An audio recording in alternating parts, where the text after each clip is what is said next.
rent, but I'm on that neighborhood shoot. Building business, it's that black owned. If you hustle, better hustle till your pack gone. If you work, better work till your back hurt. And if you rap, make it better than your last verse. Yeah, more lyrics. Stick and move, Javante AJ, El Presidente, Eddie Kane University. Hill gon' heal, regardless. You, Buchanan, Bethel High School, by way of 3-Man Weave, LLC. Michelle, producer, based over here. You can catch this wave from the Marlins to the Mariners. Doing things you can't believe. It's the 3-Man Weave. What's going on, good people? Y'all already know who it is. It's your 3. It's your 2. We still your favorite guys, so you already know who it is. It's the guys from the 3-Man Weave. Episode 126. Yes, sir. We rolling, Candy. We rolling. As you can see, it's just 2 of us today. You know, we're gonna give and go it. As there's only 2 of us right now. We're gonna give it go it. You know, shouts out to our guy AJ. It's his birthday. And, you know, he using his PTO. Yeah, happy birthday, bro. Happy B-Day, bro. You know, live it up. You know what I'm saying? Make sure, you know what I'm saying, you handle yourself. Come back in good peace. Yeah, you know what I'm saying? But yeah, birthday to my guy. But like I stated, it is episode 126. Y'all know y'all can catch us on all major podcast platforms, 3-Man Weave, Instagram, Twitter, 3-Man Weave _. Also on Twitch and TikTok. 3-Man Weave _. You can email us at podcast.3.man.weave@gmail.com. I'm Hill, and Hill gonna heal regardless, baby. Hey, who I got with me? You already know it's your boy Cannon, Washington fan extraordinaire. Unfortunately, here to cut the cap, and that's a fact. Still, you know, but it is what it is, man. Hey, we all been there. Lakers in 4, baby. Lakers in 4. Thank God, Lakers in 4. Because all of my football teams are currently trash. And you know what? Both of my teams had roots with Native American names. So it's like that's the theme, huh? That's the theme. Seems to be the theme, man. The Seminoles are in football hell, and Washington is also in football hell. So what do you know? My fantasy teams are in football hell. So oh my God, bro! I went over whatever, over everything, man. So we definitely gonna be tuning in that there's no crying in fantasy soon as we're done. So make sure, because we damn sure about to do some crying. Man. Hey, this fall done crept up on us, bruh. The last 2 days, bro, been trill. How trill is it though? You cut the heat on? No, I ain't cut it on yet, but I pulled out a bubble coat, man. I put out a bubble coat this morning because, like, I be doing a rival with the students in the morning, so I had to put on my little bubble coat. But it's crazy because in the afternoon, it's 70, bro. It's like it's almost really get sick weather. So with the pandemic still going on, it's time to be extra careful for real. And that's why I had to cut the heat on last night, bro. I had to cut the heat on, bro. I had to cut the heat on because, like you said, it was getting crunch time. You know, my other daughter's almost here. Yeah, facts. We can't afford to get sick around here. That. I'm like, bro, I had to cut the heat on. Everybody just had to deal with it. But you know, I cut it down today. You know, you would have had to. Yeah, cut it down. You know, well, last night I definitely cut that heat on. I don't know if you don't cut. I know some people that don't cut their heat on till damn near Christmas. So nah, y'all real. Yeah, I don't wait that long. I just go off feel. When it get cold, when it's too cold for me, I'm thugging it. So I felt it. I felt it. But we did say we was just 2 of us today, but we got a guest with us today. You know what I'm saying? Special guest in the building. Multifaceted. Is that the word? That's the right word? Yeah. Let's go here. Let's go here. Let's go here. But let's go ahead and bring our guy on right now. What's going on? Whoa. What's going on, guys? I appreciate you having me. This is gonna be fun. Yes, sir. Welcome to the pod, Walt. I appreciate it. I've been listening to you guys for a while. Of course, I had Donald join me a couple weeks ago to talk some Dallas Cowboys football. So I've been tuning into you guys for a while, man. I'm a huge fan of the show and really happy to get the chance to talk to you guys. The feelings mutual, as I told you when I did your show. I like, you keep it short and sweet, clear and concise. Give me a chance to catch up on you. Like I said, multifaceted, baseball, basketball, football. I like what you got going on. I appreciate that. Yeah, man. We got there's a lot of things going on in the sports world. I'm very highly opinionated, talk sports all the time. So if you guys want to talk hockey, basketball, baseball, you know the deal, man. If something's going on, I'm going to talk about it on Down the Block Sports. So it's been fun so far, man. I've been able to hit all the different sports. Just a couple videos have blown up here and there, but yeah, man, it's a journey, and I love talking about it. I didn't mean to sell you short without hockey and without hockey. That's fine. I forgot to list hockey. I'm not a good hockey guy, so I didn't mean to sell you short. Multifaceted. So where can people find you at, Walt? So you guys can find me on Down the Block Sports. I'm on YouTube only, so I'm a YouTube sports channel. We just broke 500 subscribers a little bit ago, so thank you to everyone who has subscribed to the channel. We're currently at 528 as we are recording this podcast, but yeah, you can find me. It's called Down the Block Sports on YouTube. I started my own podcast called The Alec Walt Show. Took about 2 minutes to come up with the name. It wasn't really too hard to think of, but yeah, I just recorded an interview the other day with the play-by-play voice of the Portland Trailblazers. Have some other guests coming on for the NBA, talking Pelicans, Hornets, Celtics. We got a long list of things coming up soon on the channel. So again, if you guys want to check out all of my content, either that I posted already or coming very soon, it's on the Down the Block Sports YouTube channel, only on YouTube. So that's where you're gonna have to check out my channel. Yes, sir. I respect it because we go get to some of this NBA talk because the NBA is back. So we're gonna go get our little preseason stuff out the way. But somebody, we got to give somebody some flowers, man. Shouts out to Chicago Sky. They won the building. They won the WNBA championship. Candice Parker went home. Went home to do it. Went home and did. And I seen somebody post, and she said she did what LeBron did. And you know what?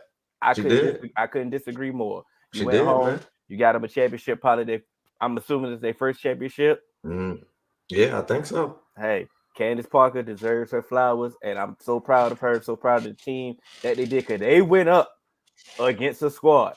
That's a big three over there in Phoenix. Facts. But let's not also forget that people been writing Candice Parker off these last few years. They kind of said it was, her time was up. Teams gave up on her. She didn't have a lot of options, which is why she went home. But like all greats, she took that, as a chip on the shoulder and said, you know what? Y'all down me? All right, come back home, refuel, put the city on my back, and let's go get the chip. So, like you said, I'm definitely proud of her. I love when people count people out and they still show and prove. That's the beauty, one of the best things in sports. So kudos to her, and kudos to her whole team, the Chicago Sky. Definitely, like you said, they were not slated to win. So it is what it is. Came in there and did their thing. She did it at 35. You said what? She's 35. Yeah, come on now. That's old in sports age. Yeah, not many people. I mean, we see some quarterbacks, lead some teams a little bit later in their career, but when you're talking about basketball, doing something like that at the age of 35, I mean, like we're talking about the names like LeBron James. Yeah, entering that territory. I don't want to compare the two. LeBron's. I mean, she's unbelievable. I'm not discounting her as well, but we're talking about 35-year-olds winning championships. Nah, it's comparable though. That's extremely impressive. Yeah, it's definitely comparable. It's up there with the greats. To be able to. It's a young person's game, whether it's WNBA or the NBA. It's a young person's game. And like I said, with all the write-offs in the last few years, because of her age and maybe decline in play where she was at, people slept on it. So it's like, the Sky pulled the trigger and it paid off. So kudos to them for sure. Definitely paid off, and also the head coach is a noob, so shouts out to him. Cal Phi Psi Fraternity Incorporated. I did see that too. So yeah, I'm definitely proud of him. Where was I about to go? I want to give her flowers because she does a great job on TNT. Yeah, Like she does do a great job on TNT. She holds her own on TNT. They know she's knowledgeable. You can't Mm-hmm. you can't discredit her whatsoever. Mm-hmm. And on top of that, she's a champion, so you can't try to minimize her in no way, shape, or form. And she's knowledgeable. Like I said, she's a credible source. We love credibility, and when you in that level of like commentating, like we gotta when you want to be critical of other people, we want to see have you done some of the things that you're criticizing, and the fact that she did. Like I said, she deserves every flower, every accolade that she's getting. Shouts out to the Chicago Sky. Yeah, Shouts out to the real truth. And I mean, that's the first chip since MJ. So yeah, so that's crazy to think.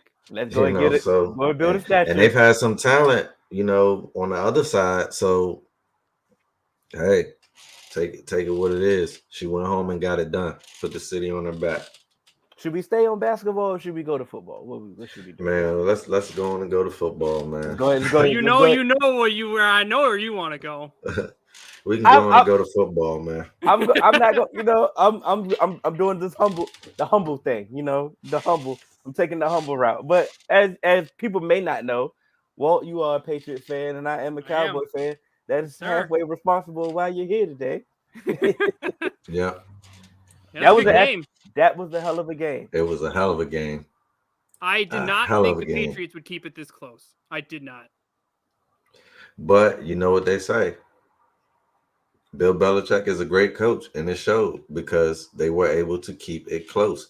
Because Dallas Cowboys, man, Lord have mercy.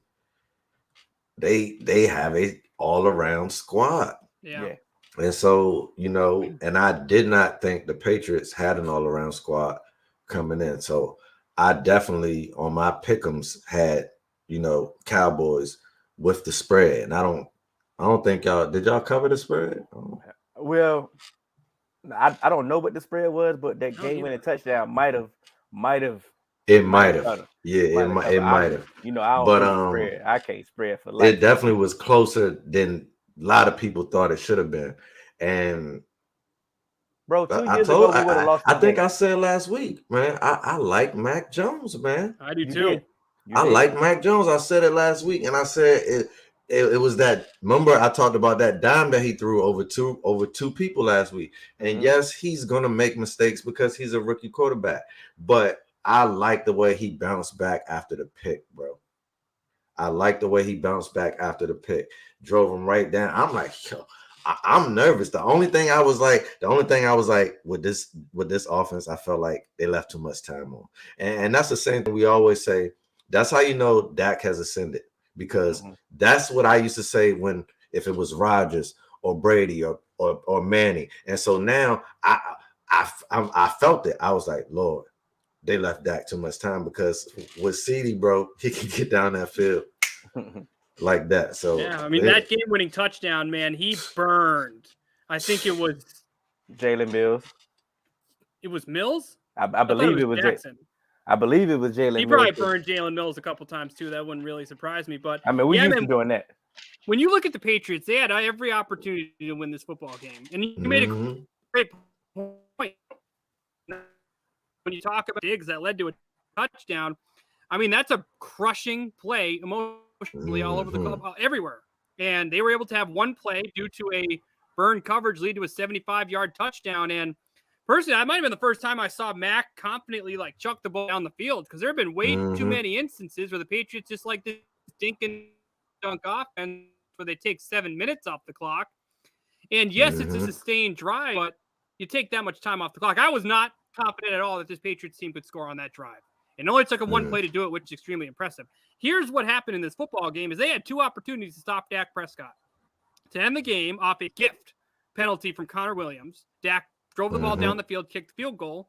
The Patriots had the football. Dallas got the stop. Dak got it back, scored the touchdown to CD Lamb to win the game. They had every opportunity to come in and win this football game, and Dallas left the field with the victory. I think I've been saying this about Dak for a while. I don't really talk that much about Dak because most of my fan base is obviously within the city of New England or in the New England area. But he did not. They were in a tough spot, and he came out and led them to victory in two extremely key situations against a very well-coached team on the road in the spotlight on national television. I mean, I get this isn't the New England Patriots when they had Randy Moss and, they had some better teams in the past, but it takes a lot to lead two unbelievable drives that led to 10 points to win the football game. And Dak did that in a tough environment in New England. That's why he's an MVP candidate right now. Right now, I look at that race. I know it's still early, but I think the two front runners are the two teams which I think have the best record in the NFC with Kyler Murray and Dak Prescott. A lot of people question, is Dak worth this massive contract? And you look at very specific things in a quarterback. He owns the locker room. He owns the huddle. Everyone on the team has confidence in him. He can play under center. He can play in the shotgun. He's very quality in the play action game. I do think the two running backs obviously help in that situation. He can throw the ball deep the field. He's very accurate in the short passing game. Dak can check off a ton of boxes. Yes, he doesn't wake up and warm up throwing the ball 100 yards like Justin Herbert does, but this man has killed it since he returned from injury. I think Dak Prescott has taken a massive step forward in his game this year with the Dallas Cowboys. My thing about it, I had us winning the game. I knew I had a feeling that we were going to win the game, but my only fear this whole week was Belichick will give the blueprint on how to stop my team. And we've seen this before. We've seen teams that's hot. Just name a hot team and they go against a buzzsaw, they go against a team, and next thing you know it, somebody puts the blueprint on how to stop them. Let's see, the Steelers last year. Watching the football team beat them last year, and they showed them how to stop this team. Same, look at Kansas City. Some people say that Kansas City's not clicking on all cylinders because the blueprint is shown on how to actually slow down this offense. So that's my only fear. I'm like, this is still Belichick. It's like he don't have dementia. Like he still knows football. Like let's not get crazy. That was my only fear. And it was times at this game that he did some things that we haven't seen done all year. He double teamed Dalton Schultz. Dalton Schultz ain't never been double teamed in his life. But third down, the numbers. But he been cooking, so he needed to be double teamed. Exactly, but other teams didn't put the respect on Dalton. Like they're not going to continue to go to Dalton Schultz on third down. But the numbers show that that's his guy. So you know what Belichick did? You know what? Double team. Yeah. He's going to force you to go to Wilson, force you to go to other time. We had J.C. Jackson. J.C. Jackson didn't follow Amari all game. He didn't follow CD all game. He switched it up and made sure, okay, this is the time they're going to go to Amari. Let's shut him down. Let's try to slow down CD. It was a chess game. And, it was. Kellen was trying to, force his hand with the running game, and that thing was just not working. It was at times. But I like that he stayed with it for as long as he did, though, because But I haven't thought that about Kellen so far. I thought that he would abandon the run. So I think him sticking with it just a little bit longer, because it was productive when you look at it. Like even when you look at fantasy with Zeke, like he had 70-something yards. Like it don't look like a lot, but when you can put him and Pollard together, they're averaging good yards. So it's like it's working, man. And sometimes it's a grind. And in a Bill Belichick type of game, you're gonna have to grind it out. So it's like, especially if we're gonna take away your number one option from the things that you've been doing recently. So it's like, if you're gonna play that and we're gonna have to adjust on the fly, then we might have to run the ball. That's what's gonna get the play action working. And like Walt said, Dak has been pretty much phenomenal in that, in the play action game.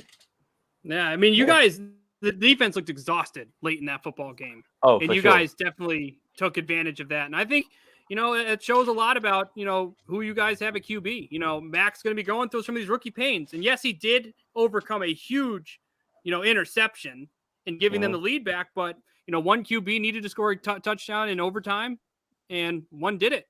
And, I do think has been very good. Obviously, Dak is the much better quarterback. We've seen in these close games against the New England Patriots, the team with the better quarterback, really probably outside of week one, because I haven't been impressed at all with the Miami Dolphins. Patriots lost that game due to two very, very, very poorly timed fumbles. And they're 2-4. I mean, I think they're a better 2-4 team than they're given a lot of credit for, but they've been in every single game this year outside of New Orleans. Yeah, Missed field goals, almost doesn't fumbles, count. and bad situational defense led to them being 2-4. But really going into the season, I was looking forward to specific things with Mac Jones, because when they decided to move on from Cam, I was, obviously Cam's not the face of the franchise. You want to see the young kid get as many reps as possible, but I was worried that when you threw him out into the spotlight like they did, not giving him the first team reps in the preseason, that it was going to lead to some major inconsistencies. Now, I'm not saying he's been consistent on every drive, but what I've learned from Mac Jones this year is, one, his accuracy is 100% legitimate. I did think that a lot of his dink and dunk plays, and cruising his, throwing it to James White from that for a little bit, did obviously increase percent. He has the ability to find certain spots that defense just isn't his. This isn't that. His accuracy in the middle of the field is one.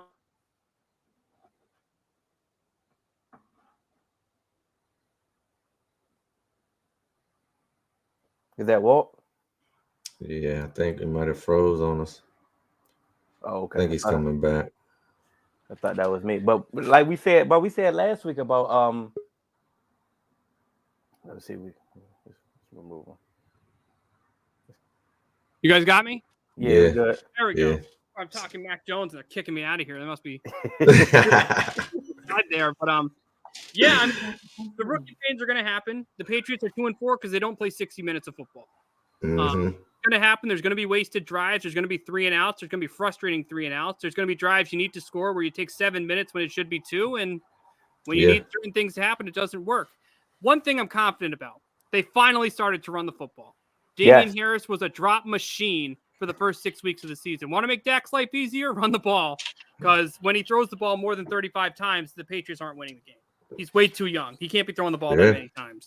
And that was my second fear about the team. I'm like, I don't really know if my run defense is really shored up as the statistics say, because teams haven't really committed to running on us, and the Patriots definitely committed to running the football. And I was like, teams are behind; they got to throw. And that's what I'm saying. So, and that's what I was really worried about. I'm like, okay, you know what?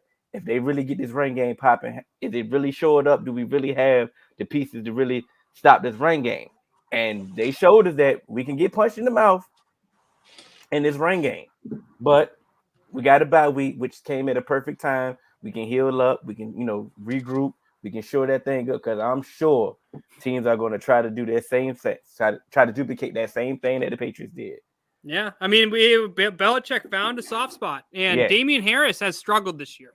The running game in itself has struggled this year. One thing I was high on going into the season was the fact that they had 4 running backs that looked like situationally they could make it work. And when you lose the veteran in James White, who's the security blanket for someone like Mac Jones and provides that change of pace ability, when he's not there and you can't rely on other guys to catch the football, it took a while for the Patriots to really kind of figure out how they wanted to approach the running game. James White's a veteran. He's a captain. He's someone who knows the playbook inside and out, was in the Tom Brady era and carried over now into the Mac Jones era. And it's been tough. I mean, when you get into the Belichick doghouse, it's hard to get out of. And it seemed like every single running back on this team was in it. Yeah. So when they got their offensive line back, they were finally able to establish a ground game, and Damian Harris had by far the best game of his season this year. So if they could keep that going, that would be unbelievable. But think about it like this: like, their most important offensive lineman for a ground and pound physical game isn't there. Because when you deal with an injury like to Brown, he's one of the biggest tackles in all of football. Oh, yeah, that's a big dude. And, when you look at the Patriots tackles right now, I'm not a huge fan of Isaiah Wynn. They have moved some pieces around. Yadni Kajus nearly got Mac killed last week by Randy Gregory, which led to that fumble.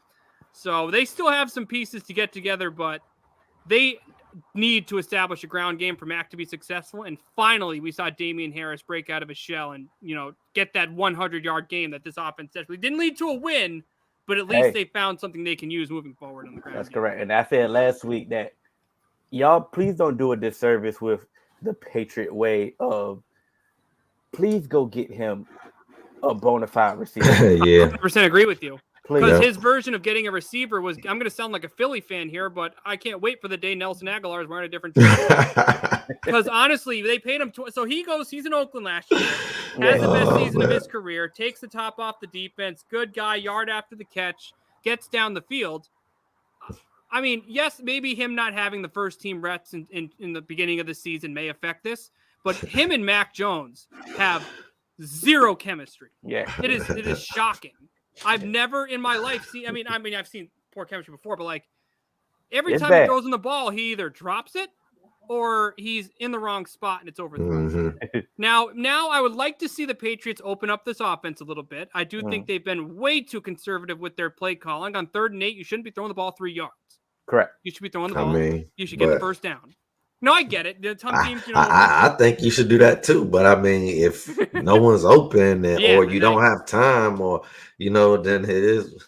So that's the difference between good teams and teams that are trying to figure out who they are still. Yeah, but it was taking them way too long. I feel like there were just way too many cases where, they just need to stretch out this offense a little bit. And I do think they started to have Mac throw the football a little bit more in this game against the Dallas Cowboys. Yes, obviously the play everyone remembers is the 75-yard touchdown to Kendrick Bourne, which was a very well-thrown ball. Of course, the defensive miscue there by the safety and Trayvon Diggs after that huge interception. But, the Patriots, if they want to be successful, need to do 2 things. 1, continue to run the football the way you did against the Dallas Cowboys. And 2, let Mac throw the ball down the field. And I do think if they can find a way to do that, I would love to see it. I still am not fully sold on them doing it all season, but we finally saw a glimpse of what he can do throwing the ball down the field against the Dallas Cowboys. And I think you may need to see that. You may need to see. You may need to see that just to feel confidence and you make that call again. Josh McDaniels just didn't have the confidence in making that play call for him to do it. That's what it was. But I gained confidence myself in Mac Jones the week prior. Just some of the throws that he made. Oftentimes when I look at rookie quarterbacks, especially, I don't really care. I'm not expecting them to be able to do what Aaron Rodgers does in his prime. I'm not expecting them to be able to come down in the 4th quarter, put the team on their back and get the win. I just want to see, are their throws accurate? Do they know when to put touch on it? Do they know when they gotta squeeze it through the window? Stuff like that. It's the small things that's going to make you great.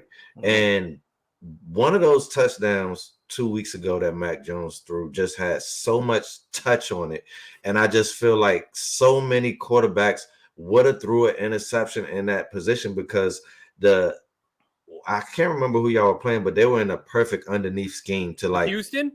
Yep. They were in a perfect underneath scheme, and he just placed it over 2 defenders, just only where and I was like, that took a lot of touch. I was like, and I came on the podcast and I told the guys that I was impressed by that throw. And I can always remember throws. There are not a lot of throws that I remember. So if I do remember your throw, then that means your throw stands out.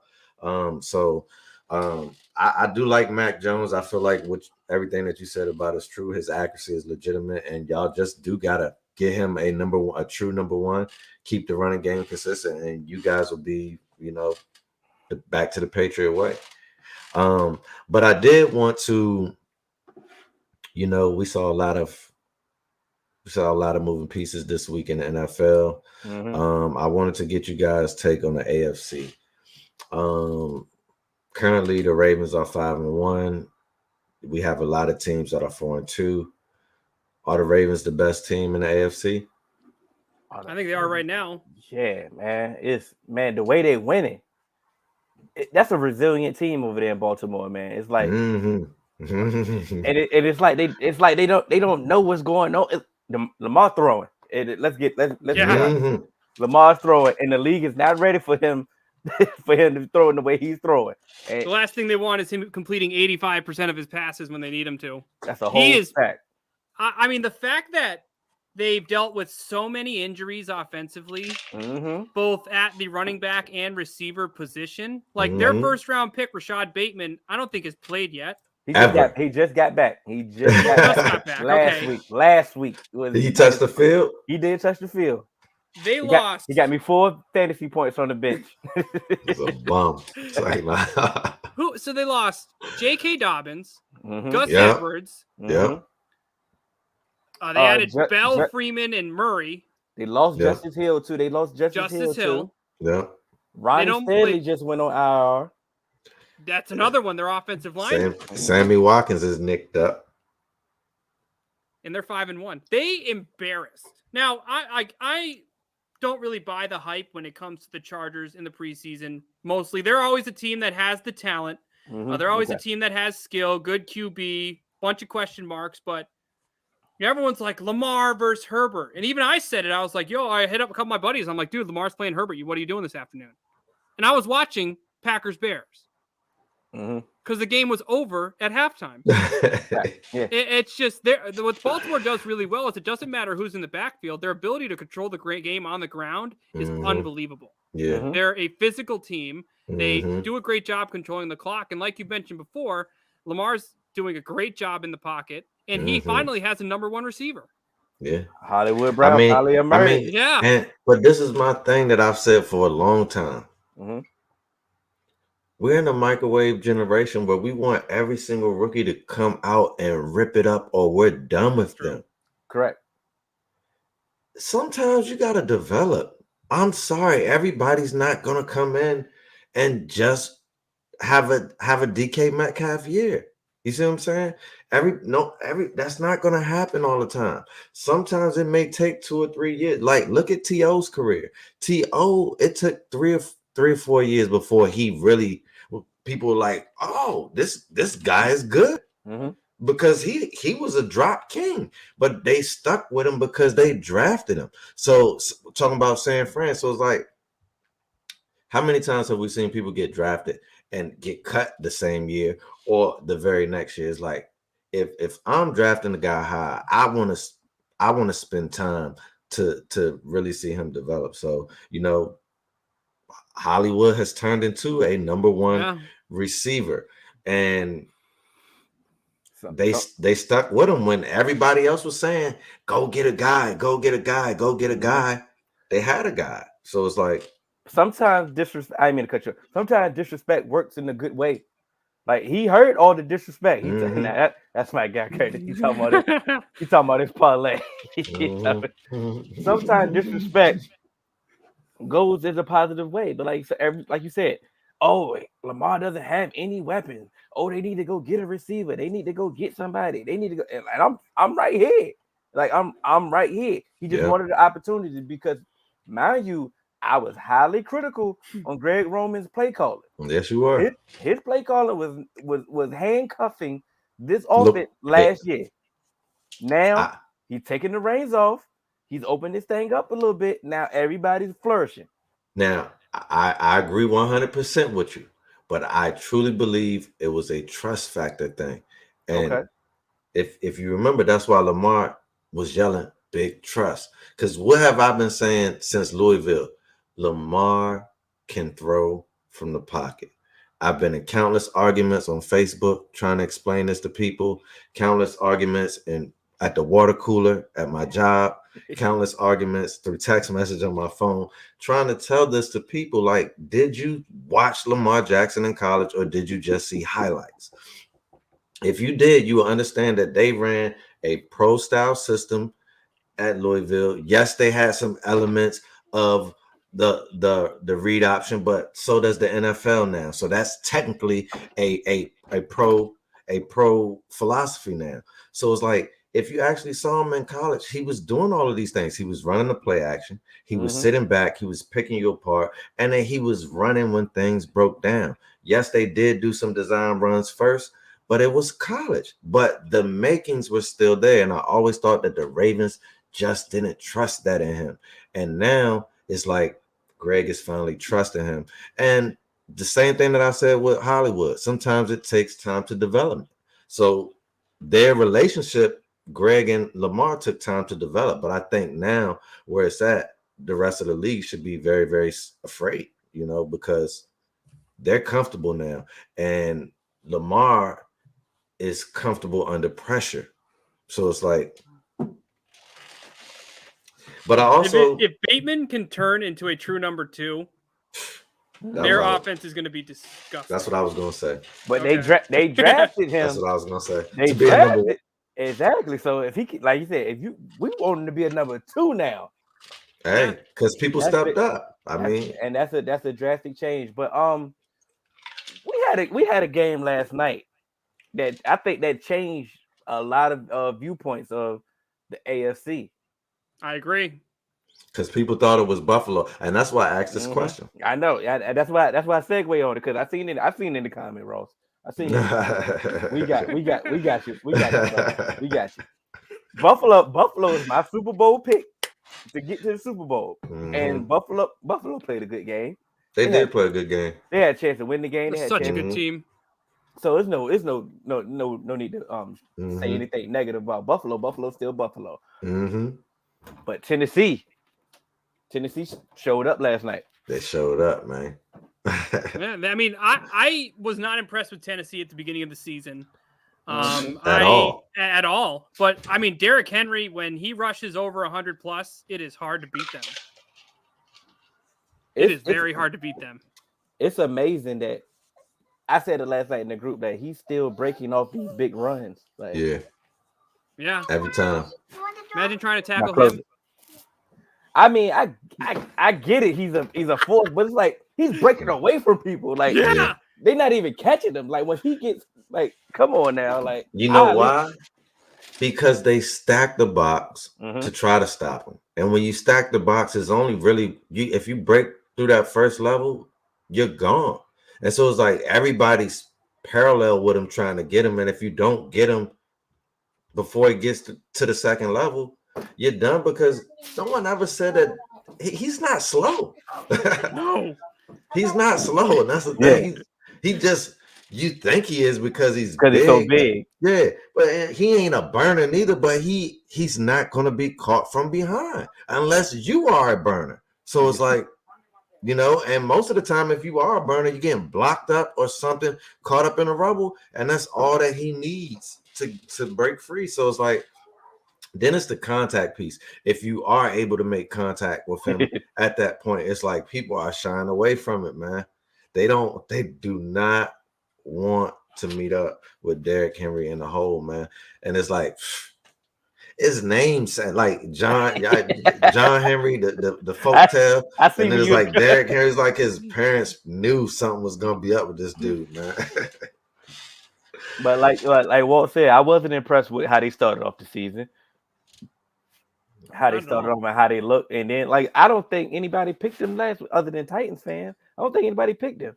Yeah, I mean when I look at obviously their matchup against the Bills, I mean I think you make a great point. This Buffalo Bills team 100% has it in them to beat them in the AFC, and I think one contributing factor to that, and could very easily bite me in the ass coming down the road, is I don't know how good the Chiefs are, and if the Chiefs aren't the team that's representing the AFC, that opens a massive door for the Buffalo Bills, because this is one of the best coach teams in the AFC. Josh Allen turned the corner last year and developed into a franchise quarterback. My only concern with the Bills is I don't love them on the ground. Singletary and Moss have not blown me away at all. Obviously, Josh Allen has the escapability as a quarterback, but you know, their defense is very well coached. Their offense has some great skill. Of course, Dawson Knox got hurt last year, but he's really hurt yesterday. Yeah, but has emerged as a top option in the passing game. Yeah. So if they can develop something on the ground, just anything, it'll make a huge difference. But I mean, I still think the Chiefs are going to win their division. I'm still not sold in the way they're playing, but I think there is a huge. And obviously, I think Tennessee's playing the Chiefs next week. Let's stay there. On that statement. You still think, from what we've seen so far, you still think the Chiefs are going to win their division? Everyone's one game apart. Yeah, it's really close still. And I'm not a believer in Vegas or Denver. I think they'll eventually be the 500, sub 500 teams. Are the Chargers going to show up in big games? We don't know. But Oakland is a wild card. I wasn't a believer, but now with the new coach coming in, they're in a good position that if you can corral the guys, you have a good core to go after this thing. And I'm talking about the division. Yeah. So especially with the way that the Chiefs were playing. Now, Washington has just gave the Chiefs that little boost that a team in a position like the Chiefs may have needed to get back on track. I'm not saying that it's going to work against teams that are better than Washington, but what I'm saying is Pat Mahomes was playing really, really bad in that Washington game. And at some point he said, I got the hell with that, man. Mm-hmm. You're Pat Mahomes. And he transformed back into Pat Mahomes. And so if you could do it then, sometimes you get into a slump. Like in baseball, sometimes you get into a slump. And I truly think Pat Mahomes was in a slump, but I think he may have broken out of it last week. And we'll see. That's just my prediction. So I think the Chiefs, they're my Super Bowl prediction. So I'm leaning. So, but I think they may have broken out of it, and I think they are going to win a division. I do think that Buffalo is better than them, and I do think that the Ravens are the best team in the AFC. The thing about the Chargers is, I know AJ always says he's one of the ones that says, "Oh, West Coast team goes to the East Coast. It's a tough game." And when I watched that game, I said, "Oh, I believe it. I'm a believer." No, it is. That's true. I was hesitant to believe. I'm like, this is an excuse. Like, okay, You ever made that flight? I made it, but I ain't play a game, so so you slept. Like I said, so I dismissed it. Like, it's okay. Then I watched that game. I'm like, this is not even a competitive game. Like, this is terrible. Like, they're not that bad. Like, my team played this team. Like, this team is not this bad that they just put on the field. But like Walt said, are they ever going to show up in big games? We know the Chargers is, history has shown that. But I don't like to meet the way I'm viewing things now. I don't like to use history. That's a cheat code to me. Especially since it's a new regime. I don't think you can apply history to a new regime. And that's what I don't I'm like saying. that. That's a cheat code. That's a cheat code for me. I know others can do it. I'm not going to dismiss it. That's like I said, it's a new regime, new coaching staff, it's a new everything in LA. They ain't even in San Diego no more. They're Facts. LA. So Facts. I gotta get used to that. Let's give it a chance. I just don't think that the Chiefs are going to win this division now. Now, do I believe the Chiefs are going to make the playoffs? Yes, they're the Chiefs. Not going to dismiss it. But I don't think they're going to win. I don't think they're going to win this division. And it's going I ain't going to argue that now.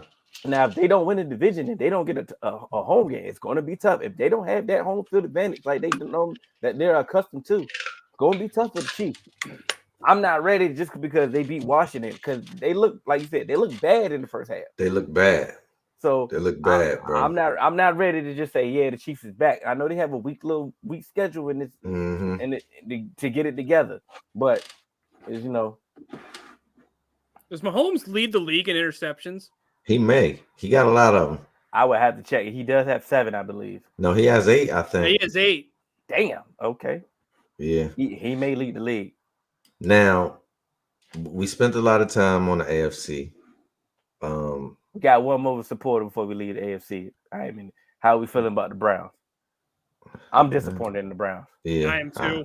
Yeah. I mean, their whole offense is injured. Yes. Yeah.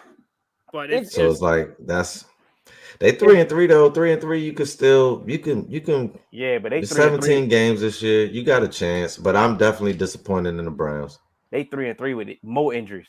Yeah. You know what I'm saying? It's like they play Thursday. Yeah. With the injury that they just suffered. Yeah, who's gonna be the running back? It felt me. You know what I'm saying? Lord have mercy. I don't think they're. I think the person they're putting there is a receiver. Yeah, Felton. Like something Johnson, not Deontay Johnson. D'Ernest. Yes, him. Trust. I know him. He's starting. I know him real. I might need to pick him up. Go get him. I need to pick him up. And there's one QB in the NFL that has more picks than Mahomes. Who? The Zach Wilson. Oh damn! And we talked about that last week. Yeah, we wasn't sold on Zach. Who's Zach play this week? Patriots. He gonna have some more. I know. He had 4 against them the first time. You know what I'm saying? He gonna get some more. Yeah. So all right. I just wanted to give the NFC some love. So we got Cardinals are undefeated. Mm-hmm. We have multiple teams that are 5-1. Cowboys are 5-1. Rams are 5-1. Who are in the same division as the Cardinals. Mm-hmm. Packers are 5-1, and the Buccaneers, Super Bowl champion Buccaneers, are 5-1. Are the Cardinals the best team in football?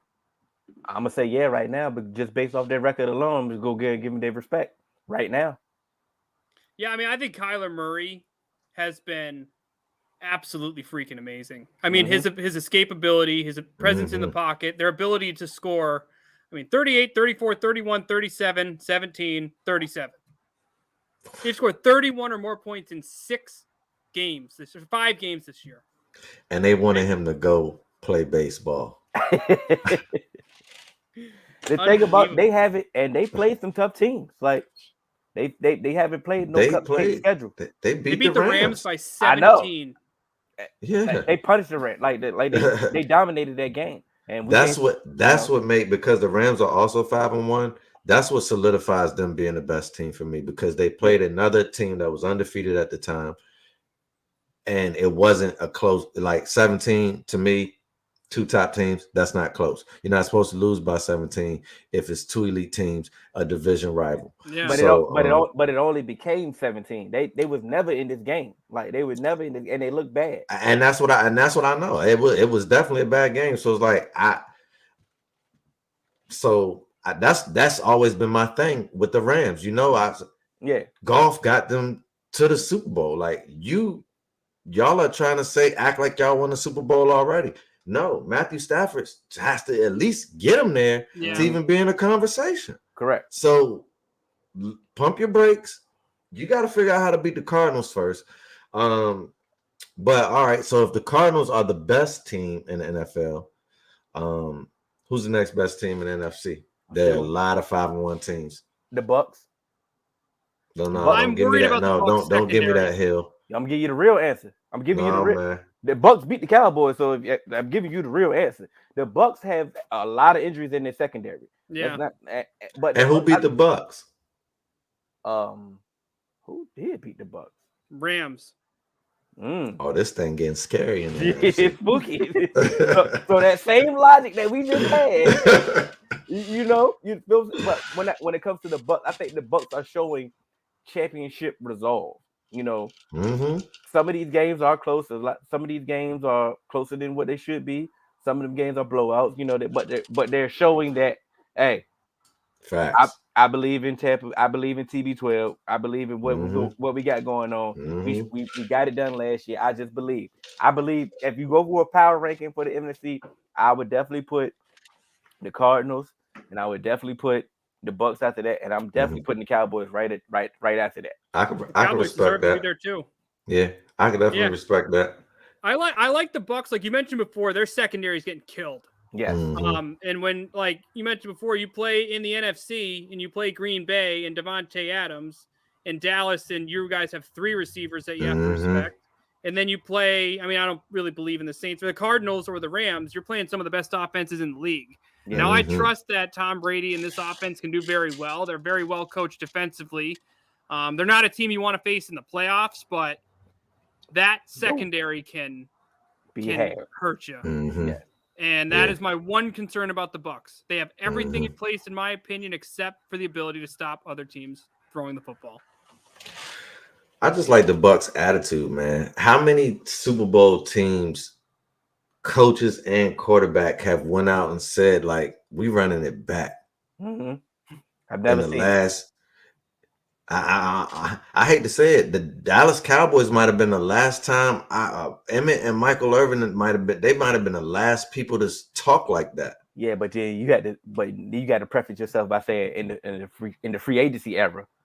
Yeah, that wasn't free agency era at that point. Facts. So it's like, people just don't talk like that no more. So it's like they literally came out. They said that last year, like, we're gonna run it back. The coach said it, like, people weren't shying away from it, and it's like they came out this season looking like that's at least what they're trying to do. And I can, if I'm a Bucks fan, it's like, if I love my team, like, that's all I want is my team to live up to the stuff that they be talking about. Yeah. You feel me? So it's like, kudos to the Bucks. One thing I can say, I'm sorry, Candy. I'm sorry. No, go ahead. One thing I can say about my team, I think my team can hang with anybody. I believe that. I think my team can beat anybody. And how many times could you say that about my team? We'd have lost this game against New England last week. in years past. We Lots of years y'all have had the talent to compete with teams, but y'all have not had the coaching, which is what I've said for years. But it was like when y'all had Jason Garrett and y'all were winning 10 or 13 games, nobody believed. Nobody that was a Cowboy fan wanted to hear me say anything about Jason Garrett.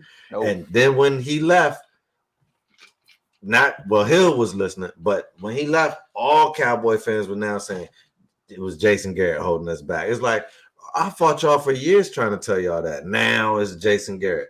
But I do, and this is what I said when y'all got Mike McCarthy. I said that I thought that he was a better head coach. Easily. Just pure coming in. And I thought that this will happen for y'all last year, but sometimes it takes time. Miami Heat, it took time. And it's happening, so it's like, and then y'all just went out and had a good draft this year, and and added to what y'all already had. Y'all had a good core last year that could have made a run, but I think everything was too new. The thing about McCarthy is, like I said, he's an old school coach. He needed to be in the field. He needed to put your hands on your players. He needed to implement what he really wanted to do. The thing about it is, he still brings credibility. He has a Super Bowl ring, so the thing that he says, I'm going to believe him. We've been doing other stuff that ain't been getting us there. So now, if he say, "Hey, this is what we're doing this week. This is how we're gonna do it. This is how we're gonna do it next week. This is the plan. This is the blueprint," and then you're seeing the results, you get to buy in even more. It's very refreshing to have him on the staff. It's very refreshing to have Dan Quinn on the staff. That was another major pickup. Yeah, that was a huge pickup. Like I said, he has a ring. Like I said, he been to a Super Bowl. So like I said, when you have credibility of what you backing up what you're saying, it holds value, and then you see the results. Like I said, some of these games that we've won, we would have lost easily. Definitely coaching got y'all. Okay, in close games, it's coming down to coaching all the time. He made some bonehead clock management moves sometimes. I mean, but if he's not perfect, and that's what I wanted to really get at. Like, we see this every week. Perfect. Coaches make but he's consistent. But his is, they want to amplify his because where we at. But I said, they did that when he was in Green Bay too. As if you want to coach big teams, hey. This is the time that you can really say, you can look at a Cowboys team and you can legitimately say, I kind of believe in them. I know people don't want to believe in them because, they're the Cowboys. We hate them. I get it. I understand that. But you can actually say, hey, they may do some things. And I had some hot seat questions for you, Hill. About the Cowboys. But they got to be just to be real quick because, Walt's not a Cowboy fan. You can give me your take too on it, Walt. Okay. But it got to be one sentence answers. Let's go. All right. What are the Cowboys' biggest strengths? The passing attack.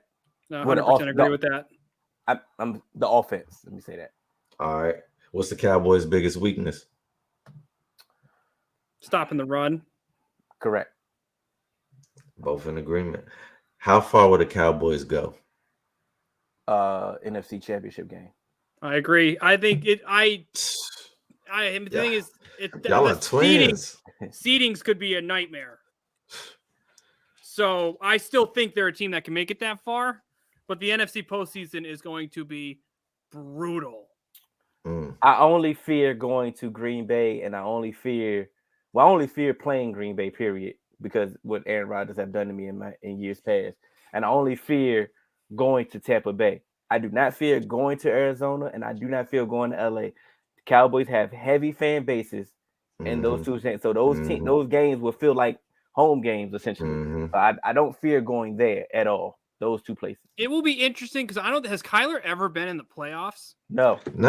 Everything's new to him. Yeah, that could be interesting in regards to the Cardinals once they get there. But here's the thing, man. If, say the Cardinals win the division, you guys host a game, and that team, unfortunately, is the Rams. Yeah. Who wins? I think the Cowboys win that. I think the Cowboys win too. Yeah, I got us beating the Rams regardless. Listen, I'm not sold on Matt Stafford winning a playoff game. I'm not either. Over Dak because you've never won a playoff game. So it's like, especially in Dallas. Yeah. Or in LA. Anywhere. You never won a playoff game at Stafford, so I'm not convinced that you can do it. You have to show me. Now, that's the fan in me. Of course, I'm going to believe in my team. I'm going to say that in my team, but the Cowboys have a heavy fan base in LA. Our training camp is in Oxnard. Like we have what? It's America's team, bro. Y'all pretty much have a fan base everywhere. Y'all have a heavy fan base in DC. Like that's correct. Yeah. Hey, our guy Mike was at the game and he said it was a lot of Cowboy fans in New England, and I was shocked. That was shocking. That was it though. Me. That that was your little hot seat. All right. Well, let's go ahead. I was impressed with the NFC Championship game because I do feel like they're gonna go there. But I feel like depending on who's there, the Cowboys may have a good chance, man. If the Cowboys continue to look like how they look, and that's why I asked that question to the universe that I asked him, because they look legitimate, bro.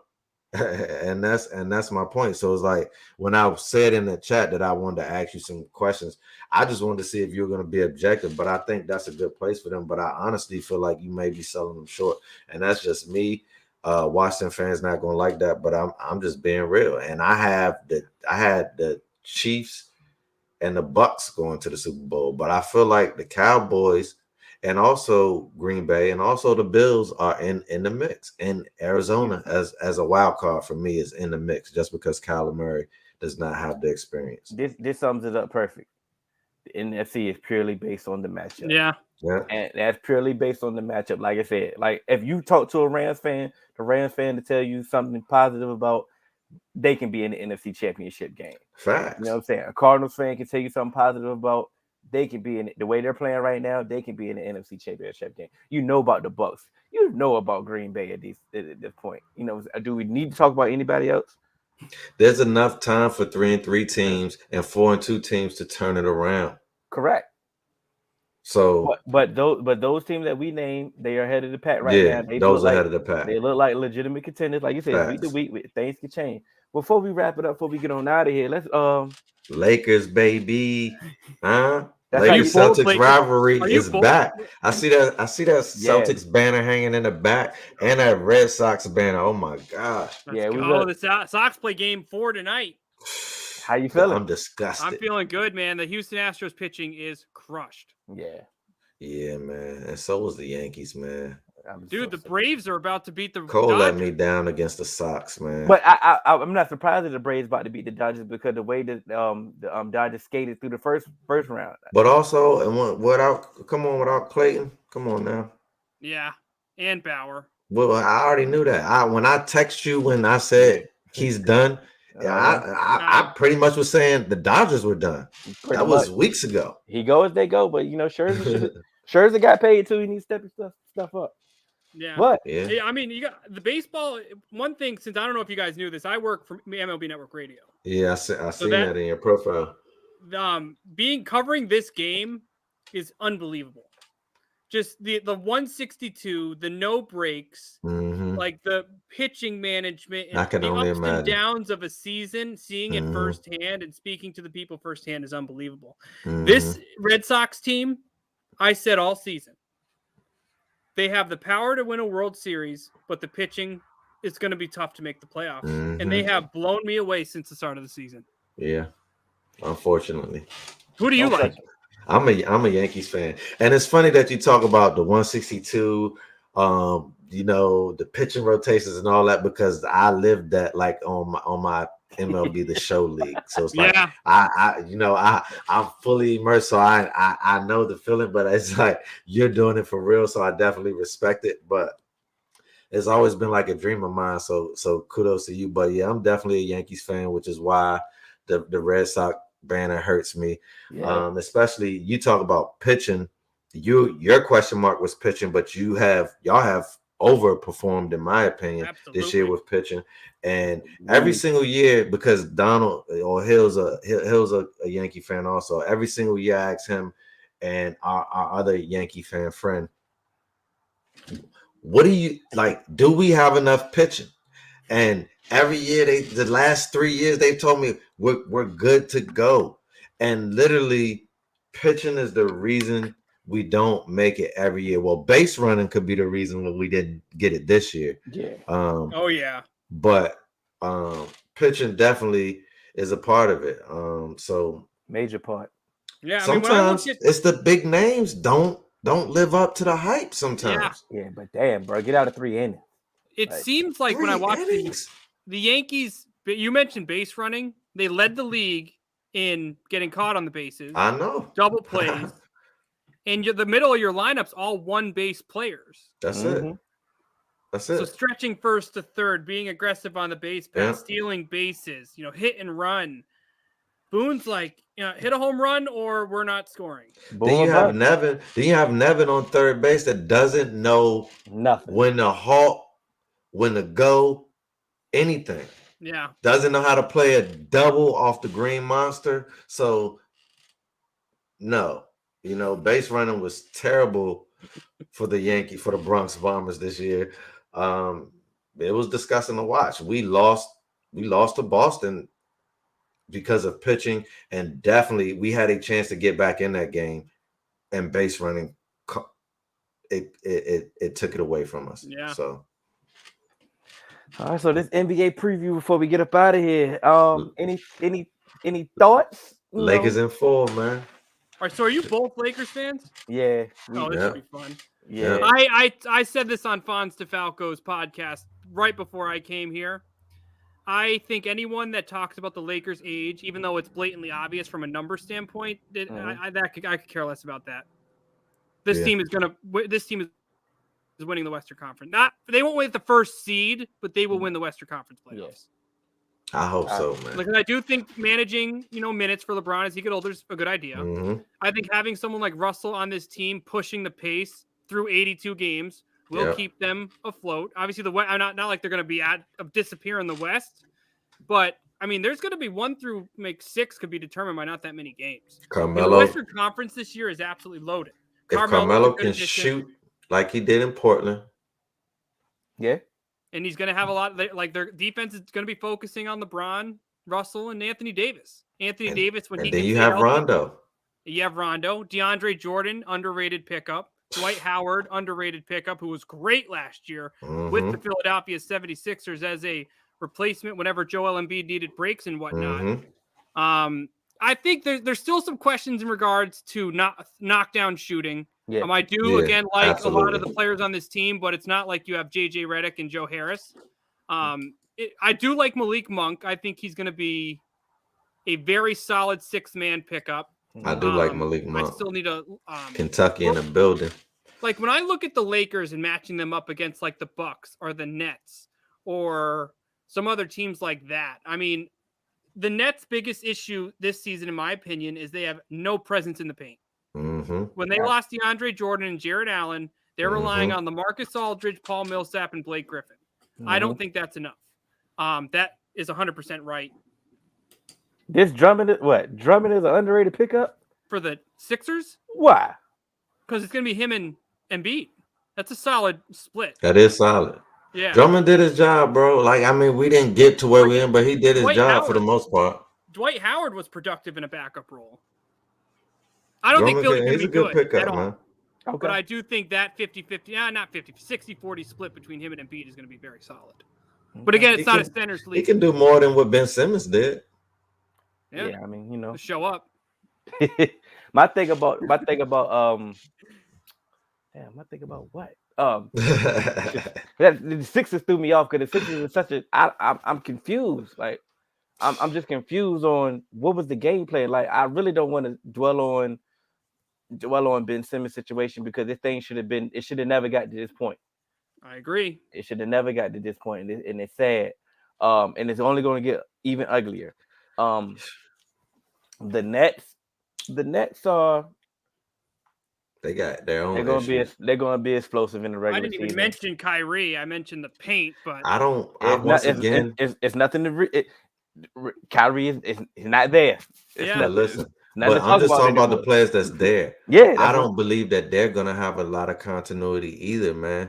I see a lot of load management coming. I see a lot of missed games.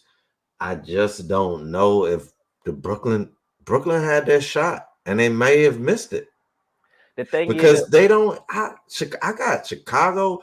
The I Bucks believe in scare Chicago. me. Chicago is going to be a good team. I think Chicago is going to be better than the Nets. The Heat. Especially the Heat Nets are good. without Kyrie. The Heat are still a problem. Philadelphia is a problem. Boston is still a problem in the East to me. And I just don't fear the Nets, bro. Like the Nets have scoring and that's it, but we know that's not enough to get it done in the NBA.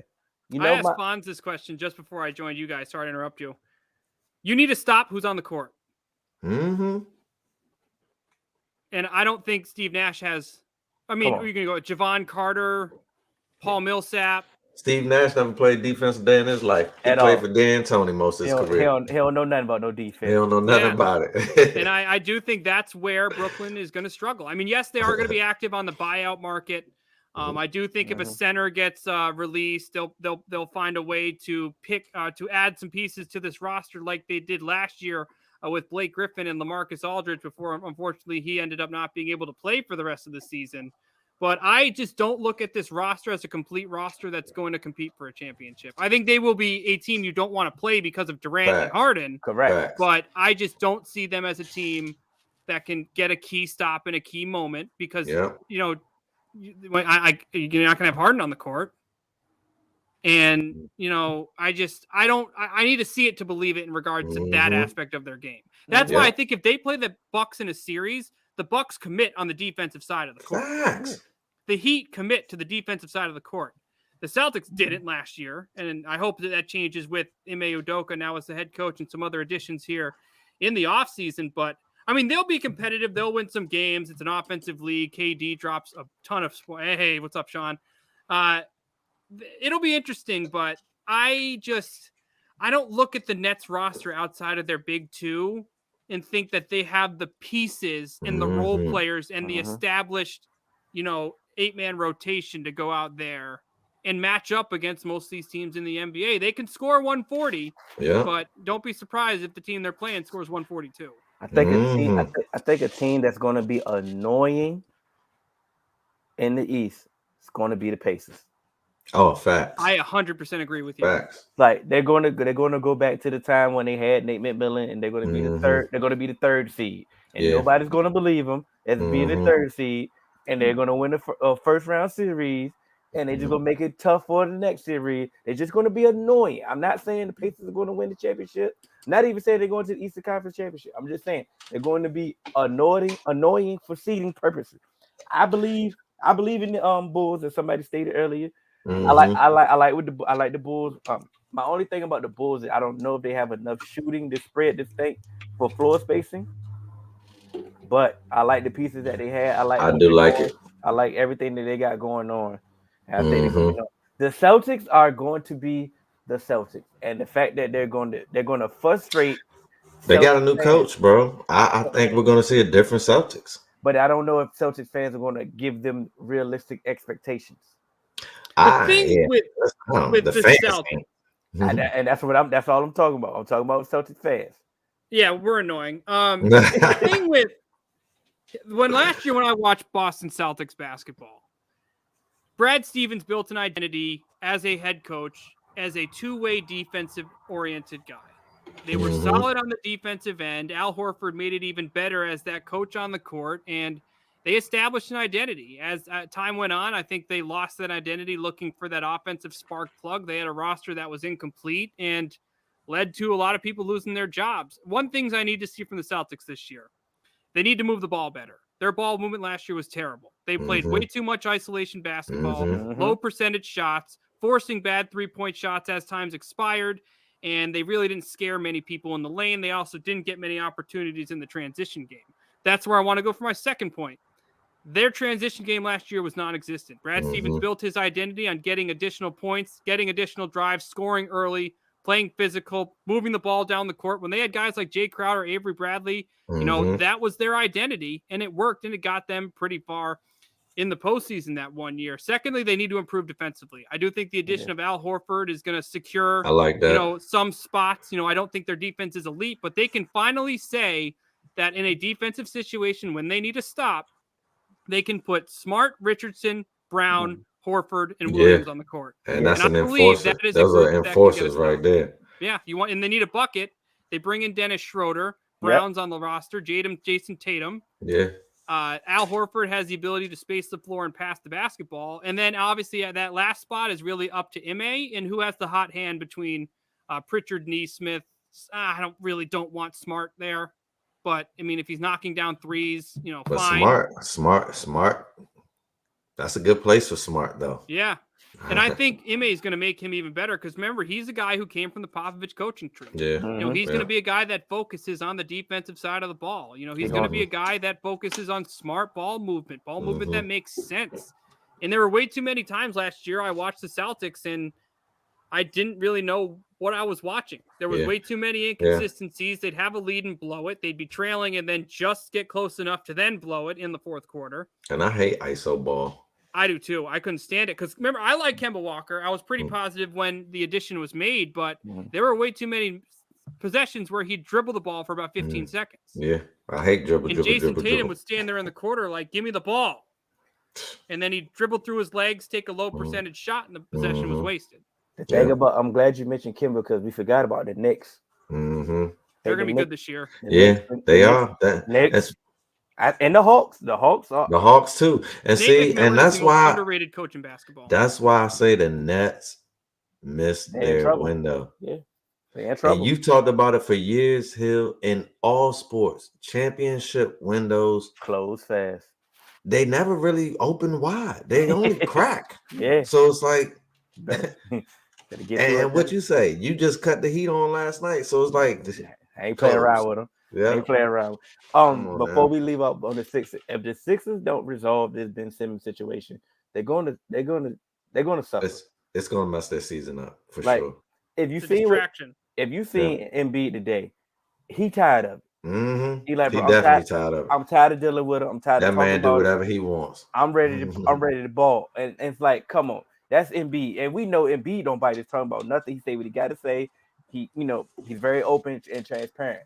He ready to ball. And he's the leader. So if he feels like that, I can only assume that the rest of the team feels like that. And the fans are going to respond too, even though the fans don't really like Ben Simmons to begin with, but they listen to what Embiid has to say. Facts. And when someone of that level in the organization says something that, when he makes comments like that about someone who's supposed to be his co-star, that is crushing for a team. Now, here's the thing. If Ben Simmons remains around, what do you think as a journalist, if all three were in the Philly market, would do? You're constantly asking questions on the topic. Of course. And if it's constantly around the clubhouse and they're constantly, kicking him out of practice or he doesn't show up or his name's all over the place, you guys are spot on. It's going to be very annoying for these players to have to deal with. Now, I think Philly, I think they're probably going to be a play-in team at this point. Yeah, that's Fonz's new take. He thinks he's going there, which I don't disagree with. I think he's really running out of options. But I think they're a play-in team at best. They have solid 3-point shooting. Out of there. But if they can get Fox out of there for Ben Simmons, the Philly got a chance. I don't know what they're getting for Ben Simmons at this point. And I agree. But see, last year it could have been that maybe before, but this Ben Simmons, it would be hard to get Fox. But that Fox and Embiid, I think that could be the future. Yeah, bro. I think Colin Sexton is Embiid, and I didn't mean to say that I like Colin Sexton. I do too. Cooking, man. I know, but it sounded bad. I get it. That's why you laugh. But just get him up out of it. If you do not get him up out of there, you're going to ruin your window, like you said. Yeah. Possibly that Kawhi shot might have closed that window for the Sixers. But if y'all don't resolve this situation right now, you can go ahead and cut that thing down and put the lock on. Yeah. I mean, he is destroying his own trade value. Yeah. By showing up and putting in no effort, getting kicked out of practice and suspended all in a span of 24 hours, that looks terrible. Our counterpart said that, and it's his birthday, and he's not here, so I'm going to hold him down. He's been saying that. And Sixers fans initially were upset with him. He said, like, you should have traded Ben Simmons last year because after his performance in the playoffs, his value is low. And now with the off-court shenanigans, not showing up and not being it, first of all, you should have been the first person to practice, Ben Simmons, with the way that you performed last year. But you're not showing up. Now you're suspended. Your trade values is continuing to just hurt. And so it's like the team, what do you do? Like if you can't get the value you want out of a player, but then he's not participating on the team and contributing the way that you want, what do you do as the organization at this point? But devil's advocate, though, he doesn't care about his trade value. Exactly. Of course he doesn't, but trade value, but he should. Why? He should, because trade value can help you. If you have trade value, that can help him dictate his own market. Because now I can say, I'm going here, here, or here. If you don't have no trade value, you're going there. You got a no trade clause, Ben Simmons? Hey, no, he don't. No. You see what I'm saying? But his whole thing is getting out. If I just want to get out of Philly, that's my goal. But you're gonna end up in a worse place. You're gonna end up in a real basketball hell if you don't worry about your trade value. You're a professional basketball player, and you should still be carrying yourself as such, because you're gonna go to a team. You're gonna want those players to embrace you, and right now, those players are seeing you abandon your teammates. And that's going to be the consensus on you coming in. And so you're damaging your brand, not just your trade value. I don't disagree with nothing you said, but the Sixers already ruined. They let them get to this point. It should have never got to this point. Facts. Yeah. You should have been asking for what you asked for. You could have got plenty for him, and you didn't. You dropped the ball. I still put this on the Sixers, even though everything you just said, it was 100% correct. Walt, you said it too when you had Kyle on your show. You were like, I don't believe you can get anything for him. I'd rather keep him. Am I right? Did I quote you right? Yeah, I mean, like I mentioned, like if you're gonna make a trade, if you're the Sixers, you got to you're getting a bad contract. You're likely losing a draft pick, and you're adding a piece that doesn't help Joel Embiid win. Well, I mean, you're gonna make the playoffs, but I mean, I don't know many matchups where you win in the first round and you're a bottom 4 seed. If you're the Sixers, it's a terrible situation for them. Now we're gonna wrap it up. We're gonna wrap it up with this. Remember, the first reported trade offer was Malcolm Brogdon. Yeah. And for Ben Simmons, and everybody. And I said, and I quote, "That's the best they're gonna get." That's why I said. You feel what I'm saying? Now they can't even get that offer. Oh man! Now they can't even get that offer because he signed an extension and he can't get drafted. He can't get traded till draft time next year. So they didn't even ruin that offer. But like, hey, it is what it is. Walt, I want to thank you for joining us. It's been a pleasure, Walt. Hey, I appreciate you guys having me. That was fun. That was the easiest hour and 15 minutes of my life. Yeah.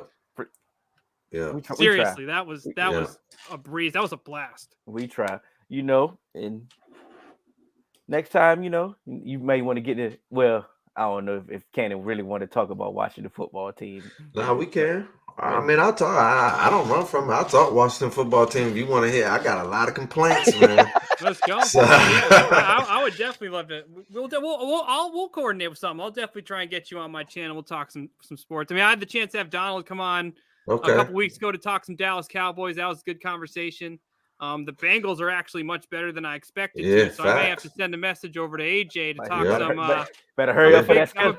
I'm a big Joe Burrow guy, so I like Burrow hopefully too. Down the road we can do something. But yeah, man, I definitely love to talk to you further on some Washington football team, man. I used to live down in DC. That's actually where MLB Network Radio is located. Okay. I'm back in Massachusetts now as things are kind of getting figured out with COVID-19 and remote working as of now. But I communicate regularly with a lot of Washington football fans, and they are not very thrilled at times with some things going on with the man sitting at the top of the chain there. So yeah, man, it's a disgrace. It's constant craziness. It's hard. It's hard. I literally thought to myself, I was like, "Yo, why are you a fan? Why are you a fan of it?" I before we get, I apologize. Why are you? Because the Sean Taylor thing really hurt me, man. Because I legitimately and my bro up here, Mark Dave the Crusher, he was my roommate at the time in college, and so he actually lived with me the day that Sean Taylor was shot. And so it's like, I distinctively remember that was a moment where I learned, even though I never knew Sean Taylor, I learned that you cannot take life for granted, because he got shot and I was like, oh my gosh, like the heart of our team got shot. But then they said he got shot in the leg. And I literally took a shot. I was like, thank God it was the leg. Like I took a shot to that. I distinctly remember I went to bed happy, like my guy got shot in the leg. He gonna recover. He gonna be good. And I woke up the next morning and he was dead. And you should have retired his number that same year.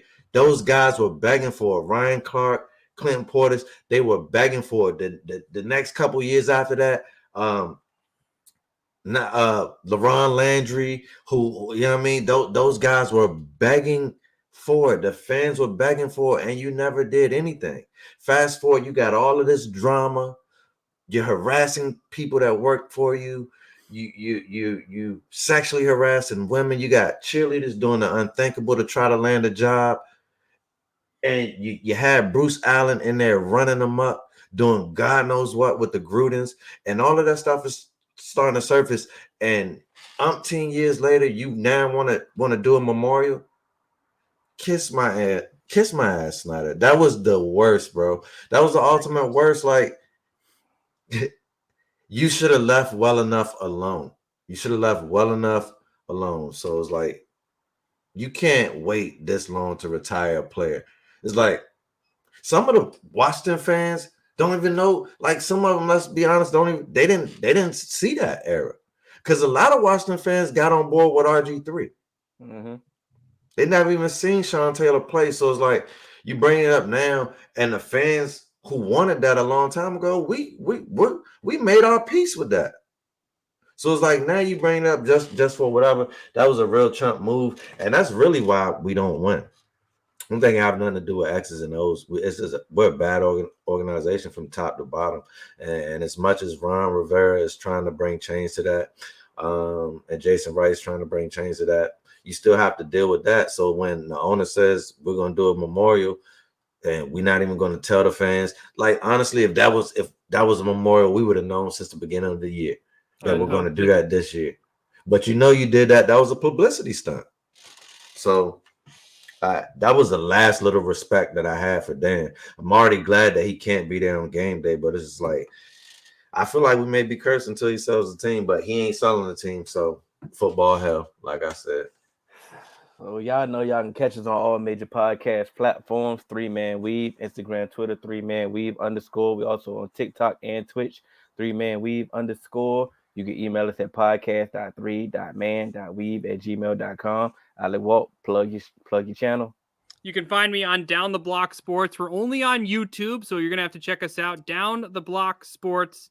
And yeah, man, we're going to be doing some good basketball content coming up very soon. Hopefully I can reconnect with you guys again moving forward on some videos talking all your sports now that I know that you're a Yankees and a Lakers fan. I did not realize that. That's very, very, very good to know.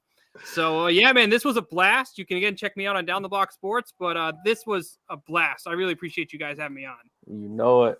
Thank you. You come back anytime, Walt. And likewise, we'll be looking forward to join you.